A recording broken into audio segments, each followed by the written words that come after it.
बहुत से लोग सनातन में पीपल की पूजा करते हैं। कौन कौन करते हैं पीपल की पूजा? जो नहीं करते हैं वो करना शुरू कर दो।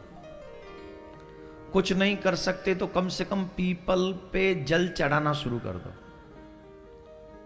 5 मिनट की ये कहानी मैं आपको सुना रहा हूं। इस कहानी को ध्यान से सुनना।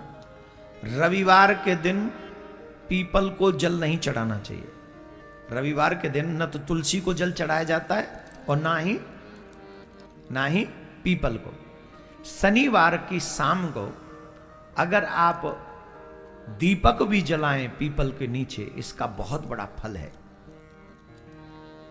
एक बहुत अच्छी कहानी 5 मिनट की है, इसको जरा सुन लें और उसके बाद में फिर आगे कथा बढ़ाएंगे।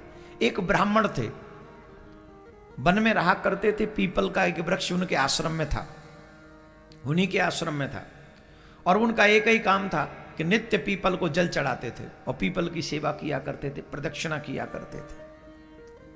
एक बार यमराज ने उन्हीं के नाम राशि को लाने के लिए कहा कि तुम ले आओ, फलाने को ले आओ। और यमराज के दूत गलती से इन ब्राह्मण देवता को ले गए। और जब ब्राह्मण देवता को ले गए तो यमराज के पास प्रस्तुत किया। यमराज के साथ जब सामने प्रस्तुत किया तो भगवान यमराज ने देखा कि ये इनको क्यों ले आए, इनका तो समय नहीं, ये तो बड़े तपस्वी ब्राह्मण है, इनको क्यों लेके आए तुम? तो उन्होंने कहा कि हमसे गलती हो गई, आप हमने समझा आपने इन्हीं को बुलाया। बोले इनको नहीं बुलाया था, एक व्यक्ति मर गया उसे लाने के लिए बोला था तुम्हें, इनको क्यों ले आए? ये तो बड़े तपस्वी हैं, पीपल की पूजा करते, नारायण की पूजा करते। तो बोले अब तो अपराध हो गया, अब तो क्षमा मांगे। यमराज के दूत भी कहे महाराज क्षमा कर दो, हमको क्षमा कर दो, ये तो अपराध हो गया हमसे। बोले कोई बात नहीं। तो यमराज बोले कि अब आप चले जाओ। बोले चले जाएंगे, पर एक काम करो, पहले हम सब नरकों को देखना चाहते हैं कि यहां कौन कौन से नरक हैं और किस किस को कितना दुख मिलता है। उन ब्राह्मण देव को लेकर वो नरकों की ओर गए धर्मराज, और वहां जाकर देखा तो सब लोग बड़े दुखी थे।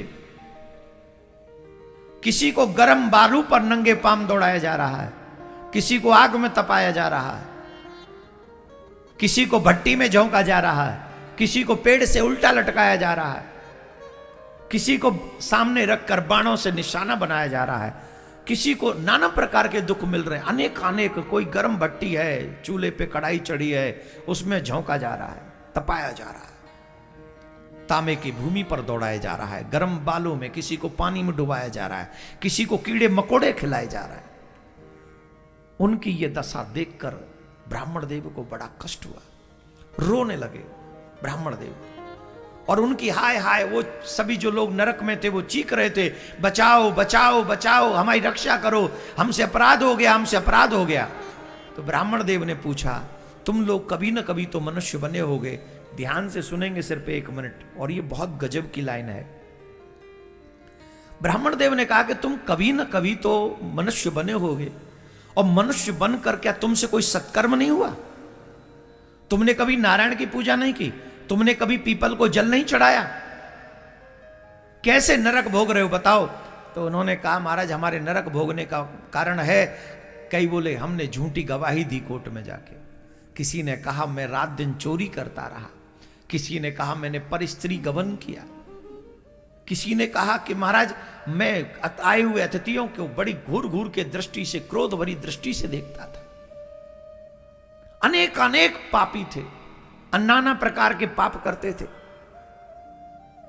मैंने अपने माँ बाप का अपमान किया, मैंने वेदों की निंदा की, मैंने पुराणों की निंदा की, मैंने भक्तों की आदि इतनी बातें सुनाते रहे। भगवान ब्राह्मण देव बोले तुमने इतने पाप किए, तुमसे कोई सत्कर्म नहीं हो? बोले एक भी सत्कर्म हमने नहीं किया। तो धर्मराज ने कहा चलिए अब आपका हो गया, आपने नरक देख लिया, आप निकलिए, चलिए अब आप नीचे जाइए। ब्राह्मण देव ने कहा मैं नहीं जाऊंगा। बोले क्यों? बोले इतने लोगों को दुखी देखूं तुम्हारे नरक में, और इतने लोगों को दुखी देखकर भी मैं शांत रहूं और मैं लौट जाऊं, तो मैं काहे का ब्राह्मण? उन्होंने वही प्रार्थना की भगवान से और कहा अगर मैंने एक क्षण भी हे नारायण तुम्हारी सच्चे मन से तपस्या की हो, सेवा की हो, तो आप मेरे ऊपर कृपा कर दीजिए। क्या? बोले जो नरक में ये दुख भोग रहे इनको नरक से मुक्त कर दीजिए। महाराज ब्राह्मण देव का यह संकल्प हुआ कि वो सब पापी उनके संकल्प भर से वो शरीर त्याग कर दिव्य दिव्य रूप बनाकर भगवान के स्वर्ग की जाने के लिए तैयार हो गए। सब जाने लगे, नरक खाली होने लगा और ऑलमोस्ट सब चले गए। कुछ पापी लोग बचे रह गए, उनका कल्याण नहीं हुआ। बोले उनका कल्याण? तब नारायण भगवान प्रकट हुए। यमराज ने कहा प्रभु ऐसा इन ब्राह्मण देवता ने क्या कर दिया कि 1 सेकंड में सब नरक खाली हो गया और फिर कुछ पापी और बचे रह गए। कुछ पापी और बचे रह गए, इनका कल्याण क्यों नहीं हुआ? 2 प्रश्न है, ये इनका कल्याण कैसे हो गया और ये बचे कैसे रह गए? भगवान ने कहा सुनो, ये ब्राह्मण साधारण नहीं है, इन्होंने नित्य पीपल की पूजा की है और वृक्षों में पीपल मैं हूं, वृक्षों में पीपल मैं हूं।